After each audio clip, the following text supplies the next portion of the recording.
বাড়িতে অসুস্থ প্রিয়জন, চিকিৎসা করা থেকে ফুরিয়ে গেছে শেষ সম্বলটুকু। তাই অভাবের তাড়নায় বাধ্য হয়ে করেছেন চুরি। নিজের করুণ অবস্থার কথা বর্ণনা করে আশ্বাস দিয়ে গেলেন ঠিক সময়ে চুরির সব টাকা ফেরত দিয়ে যাবেন তিনি। আজও এই চুরির তদন্তে নেমেছে পুলিশ। ঘটনাটি ঘটেছে ভারতের তামিলনাড়ু রাজ্যের তুতিকোরিনে।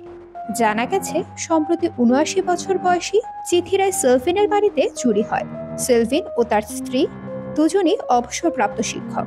তাদের ৪ সন্তান রয়েছে। তবে ওই বাড়িতে থাকেন বৃদ্ধ দম্পতি। তাদের দৈনন্দিন কাজে সাহায্য করার জন্য বাড়িতে আসতেন এক পরিচারিকাও।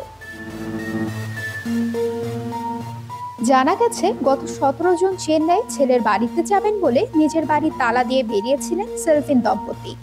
তারপরে ২ জুলাই সেলফিনের বাড়িতে যান পরিচারিকা। সেখানে গিয়ে দেখেন দরজার তালা ভাঙা।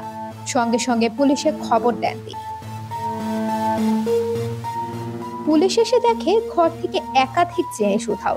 সেলভিনের সঙ্গে কথা বলে জানা যায় চুরি গেছে অন্তত ৬০,০০০ টাকা। সেই সঙ্গে খোয়া গেছে ২ জোড়া সোনার কানের দুল, রূপার নূপুর।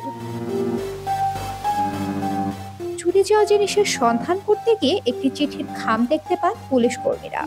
খামের ভিতর থাকা চিঠিতে সবুজ রঙের কালিতে লেখা, আমাকে ক্ষমা করবেন। আসলে আমার বাড়িতে একজন গুরুতর অসুস্থ, তার চিকিৎসা করাতেই বাধ্য হয়ে চুরি করেছে। টাকা সহ চুরি করা সবকিছু ১ মাসের মধ্যে ফেরত দিয়ে দেব।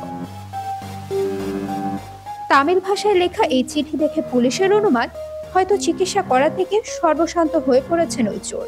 তাই এমন অসাধু উপায়ে উপার্জনের চেষ্টা। যদিও এ ঘটনায় এখন পর্যন্ত কোনো সন্দেহভাজনকে আটক করতে পারেনি স্থানীয় পুলিশ।